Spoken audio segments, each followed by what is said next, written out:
Hi, I'm Grant Lindeman, and this is Jason Warner. Jason's here today trying a couple young horses. He happens to be on Rosie today, and he's gonna show us a little drill. You want to explain real quick what it is, and then we'll just roll and shoot the drill. You bet. The drill is, I call it the inside out drill, and it involves the helomatic, where the helomatic will go in a big circle at like a slow lope or even a trot. And it's how I introduce a lot of these horses to the sled and the tracking. And then the whole goal with it is to get this horse to build to the cow from the inside out. So we start inside this circle with the horse, and then we'll take her and build her out to the sled, and then I lock her on and track the sled, and then when I feel like we're matched up and everything's right, I put my rope down and let her stop. Perfect. Ready to go? Mm-hmm. Yep. Her exactly where I wanted her to be, so she was too close, she was too far away. She was just trying to figure that out. I just want to be patient and find without overcorrecting. I'm just trying to let her find it, okay? So was I in between speeds there? Well, you were just kind of, and I don't mind it. I'd rather have to break down into a trot at this point. Okay. She was just wanting to stay on a lope. Sure. And it was putting her too close. Okay. Okay. So I was just trying to let her find the position without overcorrecting her. Okay. So we'll do that again, and she will pick it up.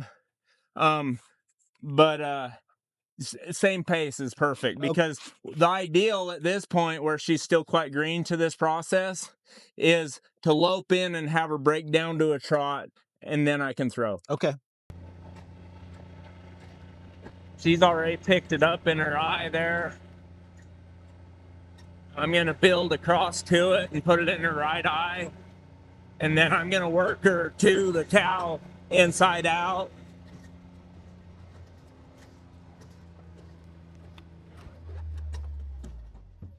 Perfect. See, this mare's so athletic and she's got such good collection, she don't have to go to a trot right there. Okay. If a normal horse, an average horse, would have to break down to a trot. I'm not gonna punish her for being so cool, okay? I like that. Okay. But if she broke down into a trot, I wouldn't be mad at her either, okay? It's speed for 2 or 3 strides before I throw my rope. Okay. Okay? That's the whole goal, is I want it to make sense to her that she locks into my position and goes the same speed, and then she gets the reward of me putting my rope down. Perfect. And gets to stop, okay? And that's where that release comes from. Okay, we'll do her again.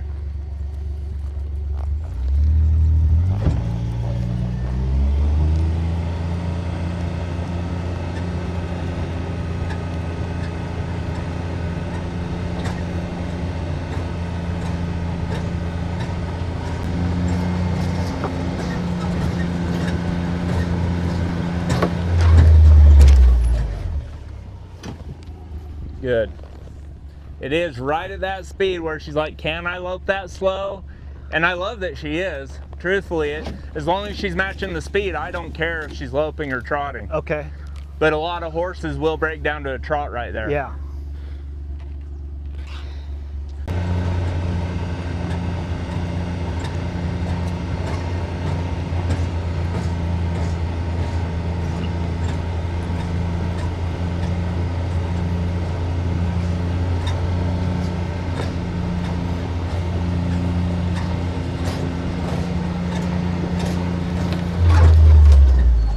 Perfect.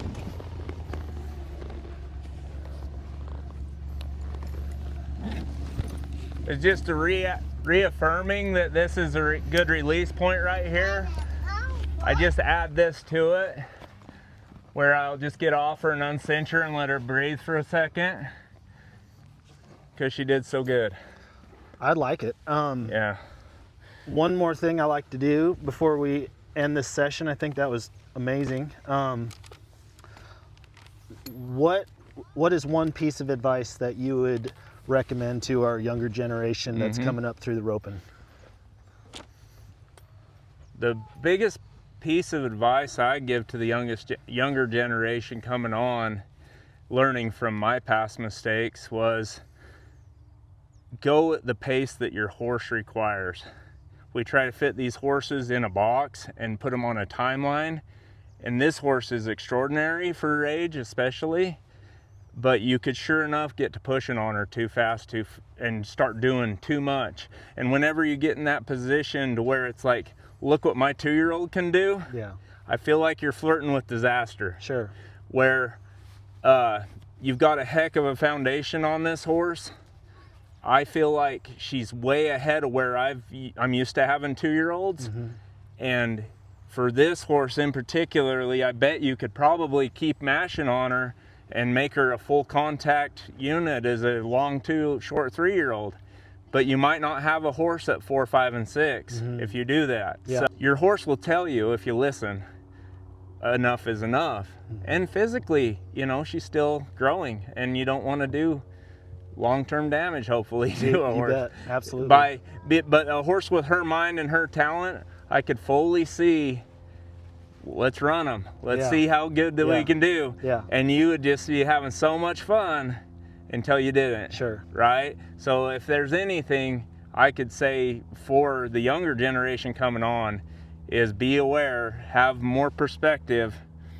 This horse has still got a life that she's going to live from 6 to 26 years old. Yeah. Just because I'm a futurity trainer, I'm not going to sacrifice 6 to 26 for the 4 to 6, because there's still way more life after 6 years old, hopefully, for your horse. That's good. Right? Yeah. So that's the main thing for me, I see. Yeah. So Well, this is kind of an impromptu session. Thank you, Jason. Absolutely. Appreciate it. Yes, and pleasure. We'll do it again. Absolutely.